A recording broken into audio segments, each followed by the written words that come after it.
ņemot vērā to, ka man labāk patīk individuālie sporta veidi, nevis komandas, jo patīk pašam visu izdarīt, nevis paļauties arī uz kādu citu. Un tagad esmu pamācījies vairāk komandā strādāt un spēlēt kādu sporta veidu, bet tad es pievērsos BMX-am. Ir tā rēķināšanās ar citiem.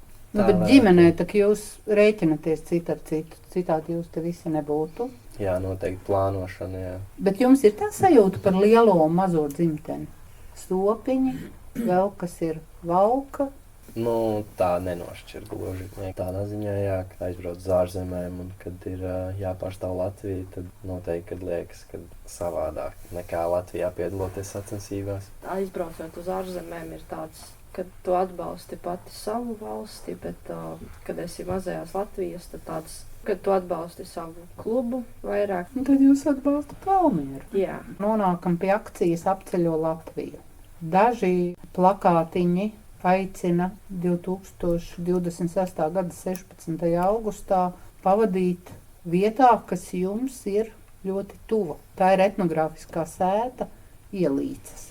Tik filmēta filma Būt vējiņi, kas ir mūsu īpašumā, un tur tiek veidot šī Apceļo Latviju kampaņa, jā, un tad mēs katru gadu savās mājās uzņemam un rādam, kā tur ir. Pagājušajā gadā bija dejošana, galvenā noskaņa, tā kā, un šogad būs ģimeņu spēks. Kas tev ir jādara, lai sagatavotos tādam ģimeņu spēkam? Noteikti jābūt spēcīgam, ģimeniskam, tik cik laiks atļauj, jāpalīdz tur visu savas kārtībā. Māsas noteikti grāb zarus vairāk, es mēģinu pļaut un palīdzēt ar vairākiem sīkumiem, kas tur ir jāizdara. Cītīgi 2-3 nedēļas gatavojamies pirms. nu es palīdzu, kā arī grābt, dažreiz sakārtot. Piemēram, pagājuši, kad es gribēju palīdzēt skatu uzlikt, bet man neļāva. Bet es arī, piemēram, krēslus, dažas minūtes pirms salieku krēslus, galdus. Vai tas rada mājas sajūtu? No sākuma pirmajos gados bija, kad vecāki grib, un tad bija ar vilkšanu jāiet palīdzēt, bet tagad jau ir vieglāk ar savu gribu arī. Kas ir kopīgs publiskai uzstāšanās reizei un sacensībām? Tas, ka daudz cilvēku skatās. Jābūt pišķiņ pieklājīgākam. Bet trasē taču nevar būt pieklājīgs. Es trasē nebaļauju. Kā tas ir izrādīt emocijas tad, kad tu esi uzvarējis? Tad taču var pabļaut. Un tad var, jā. Kad esi finišā un visa diena jau ir galā, tad jau var. Gan jau, kad var priecāties par arī otro vietu. Bet es teiktu tā, ka pirmajam ir priekšroka bļaut. Kas bija jaunāk, mēs bijām kādus 4 braucējus. Es vienmēr gāju braukt ar puišiem savu vecumu. Tas ir Latvijā. Ne Latvijā, jā. Bet Eiropā jau ir lielāka konkurence meitenēm, arī agrāk bijusi. Jā. Tu vairāk pārdzīvo par saviem rezultātiem vai brāļa? Latvijā gan jau vajag par nevienu. Eiropas sacensībās ārzemju atšķirībā kā nobrauc, bet tā es jūtu abiem līdzi. Sports nav iespējams bez traumām. Vai tās ir bailes, vai tas ir adrenalīns, vai kas ir tas, kas dzen un tomēr liek, neskatoties uz to, ka tu zini, ka tu vari kaut ko salauzt, sadauzīt vai vēl, un tomēr tev tas process ir svarīgāks. Manuprāt, tās traumas ir vienmēr loģiski paskaidrojums, ka tās ir palielināt no tavas kļūdas, vai tad vienkārši apzinies, ka nākamreiz tādas nevajag pieļaut, un no traumām, kļūdām arī mācās, un tad tā sevi mierina vismaz. Nav tā, ka es izejot uz starta, pirmais, ko domāju, es ceru, ka es nenokritīšu, ir tā, ka es par to vispār nedomāju. Un tad, kad nokrīt, tad ir tāda bišķiņa škrobe, ka netika tālāk, bet tā ir viena daļa no BMX, tas nokritīsi, tu nākošajās sacensībās 100% ka var nobraukt labāk nekā iepriekšējās. Es par to baigi nedomāju, par tām traumām. Vai ir bijušas tādas situācijas, kad vienkārši tu saki, viss, es metu sportam mieru, Bija tāds atgadījums, jā, kad pēc viena kritiena man likās, ka jāmet miers. Labāk ir trenēties, bet nekur nesacensties. Viennozīmīgi labāk tur nebraukt pa trasi, kad tur tik bīstami. Bet tad mamma ierosināja izdomāt pēc slimnīcas apmeklējuma arī izdomāju, ka es turpināšu tomēr. Vai Olimpiskās spēles ir sapnis?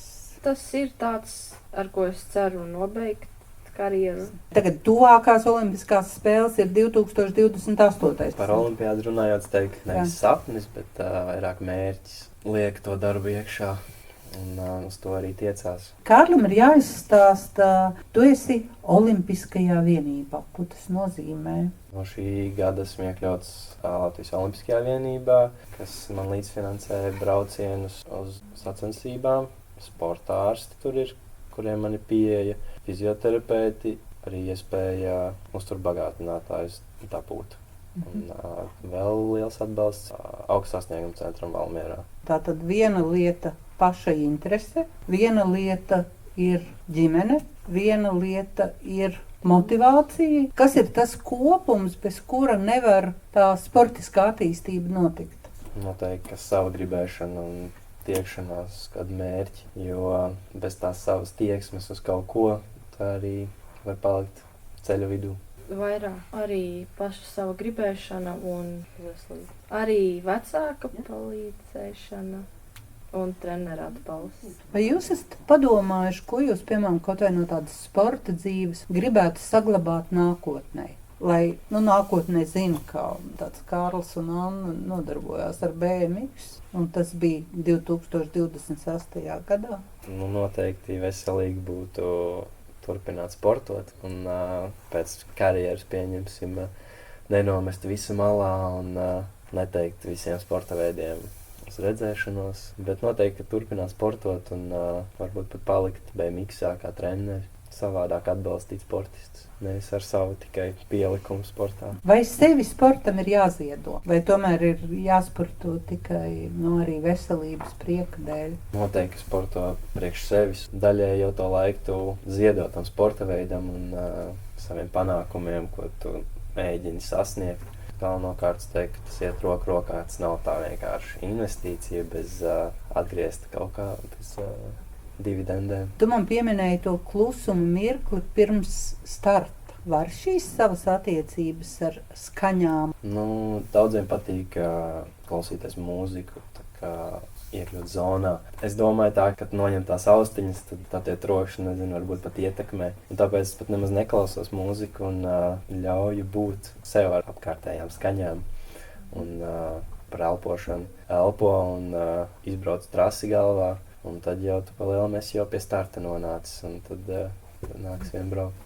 Es mēģinu saprast, kādas skaņas ir apkārt. Piemēram, dažreiz ir tā, ka suņi rej, un tad es mēģinu tā, lai tas man neietekmē startus. Man klausīties mūziku arī tā īpaši nepatīk, jo tad es aizmirstu, kad es esmu sacensībās. Kad es klausos mūziku, man kaut kā aiziet domas uz citurieni. Pārāk daudz izolējies, ja? Jā, es dažreiz pilnīgi par to vispār nedomāju. Vai mēs varam runāt par jums kā par sabiedriski aktīviem?